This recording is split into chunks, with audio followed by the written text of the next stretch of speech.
Monsieur Cummingham, je voulais juste vérifier quelque chose avec vous. À votre document, à la fin, vous parlez au point 6 d'un paiement prévu de 400 millions sur 10 ans. De quoi vous parlez exactement dans ce document-là?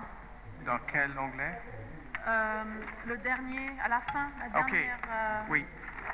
Donc, qu'est-ce qu'on a vu est que dans l'entente de l'amiable avec Roth and Benson Hedges et le gouvernement du Canada et les provinces, c'était indiqué que, je vais le lire en anglais, in recognition and support of the government's passing... Étant donné les efforts du gouvernement pour lutter contre la contrebande, Compris. OK. C'est en bas, au point 6. Vous parlez d'un paiement, payments, schedule, tout total. OK. Ça, c'est un extrait de l'entente. Et Roth and Benson Hedges va payer un montant civil au gouvernement pour une période de plusieurs années. Fédéral, le gouvernement fédéral? Province et fédéral. Province et fédéral, 400 millions sur 10 ans. Est-ce que ça veut dire qu'on peut estimer que les redevances que vont recevoir le gouvernement fédéral sont au-delà de 100 millions? Le fédéral, c'est plus de 800 millions. Et pour le gouvernement fédéral? Oui, pour les trois compagnies. Et pour le fédéral et province, 1,7 milliard. OK. Et ce que je comprends, il y a juste 20 millions qui ont été mis pour la lutte à la contrebande. Et j'ai compris de M. Danfoss que c'était insuffisant. Je suis d'accord avec vous aussi que c'est insuffisant. Donc, tous ces millions-là seraient dans le fonds consolidé. Mais ce que je comprenais de M. Bertrand, c'est que 80 millions des 100 millions étaient dans le fonds consolidé. Mais tous les autres millions, on ne sait pas trop, là. Est-ce que ça a été payé ou... Tous les autres millions vont dans le fonds consolidé aussi, puis il y en a une grande part qui va au niveau des provinces. Il faut savoir aussi que suite à l'entente qu'il y a eu avec Imperial Tobacco et Roth and Benson Hedges au mois de juillet 2008, quelques mois après, le gouvernement fédéral, pour venir en aide aux fermiers, ont alloué quelque chose comme 300 millions de dollars pour pouvoir les aider à quitter le marché de la tabaculture. Okay. Alors qu'on a été aux prises avec un gros problème de contrebande, puis on décide d'allouer seulement 20 millions au cours de 4 ans, autrement dit 5 millions, pour pouvoir contrôler un problème qui génère des pertes fiscales de l'ordre de plus d'1 milliard de dollars pour le gouvernement fédéral et les provinces. Donc, ce que je comprends, c'est qu'il y a plus que 80 millions dans le fonds consolidé, normalement. Bien, si on regarde les montants d'argent de les deux premières compagnies, c'était de l'ordre de 1,15 milliard en pénalité. Donc, je vous mentionnais 300 millions pour les fermiers. On parle de 20 millions pour la lutte à la contrebande. Il y a de l'argent qui va aux provinces. Okay. Et 550 millions de la dernière entente du GTI McDonald. Alors, ça fait 1,7 milliard, qui est la pénalité record au Canada pour un crime commis par un citoyen corporatif.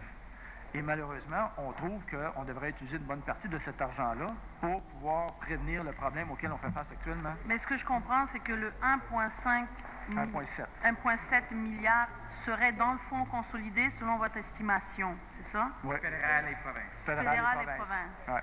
OK. Un autre point, peut-être pour M. Fortin. Je suppose que vous représentez, je regarde la présentation. Le syndicat des douanes et l'immigration. Des douanes et immigration. Effectivement. J'ai interrogé tout à l'heure M. Oliver de la GRC qui m'a répondu de manière assez formidable grosso modo, qu'ils n'osaient pas intervenir dans les réserves pour des raisons de sécurité publique, pour fermer notamment les usines illégales, dont il connaît où sont les usines illégales. À la question de mon collègue, M. Davis, il disait qu'aucune de ces usines n'était fermée ou qu'ils avaient fermé ces usines-là. Et lorsqu'on questionne sur ce point-là, on nous dit que c'est une question de sécurité publique. Est-ce que c'est la même chose que vous vivez à la douane? Vous ne pouvez pas intervenir dans les réserves et trouvez-vous ça normal? Effectivement, pour intervenir, le plus grand changement qu'on a pu voir, constater, c'est avec la situation de Cornwall. La minute que nos agents se sont retrouvés dans la ville de Cornwall, les saisies se sont mis à bondir en flèche. Mais c'est comme toute organisation criminelle. On est devenu beaucoup plus efficace sur le terrain, effectivement, mais là, on s'aperçoit que le crime organisé commence à modifier parce que... Il bouge. Encore la semaine passée, je passais sur le pont Mercier et je voyais un immense bateau avec des caisses de cigarettes à 8 heures du matin.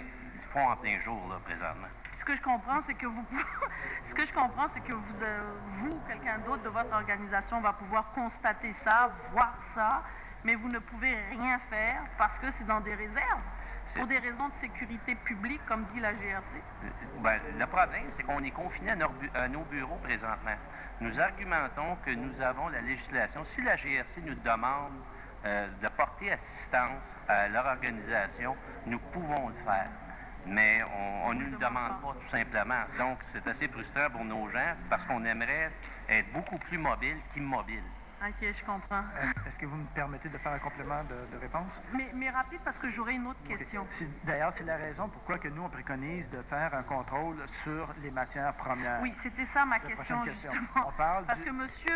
Bertrand mentionnait semblait me dire que c'était comme impossible. Oui, mais il disait pas tout à fait impossible, il disait, mais parce que pour le tabac, en vrac, il dit oui, c'est possible. Puis on souhaite qu'il va y avoir des contrôles. Même le gouvernement du Québec a dans sa loi sur la taxe sur l'impôt une interdiction il contrôle la livraison de tabac en vrac.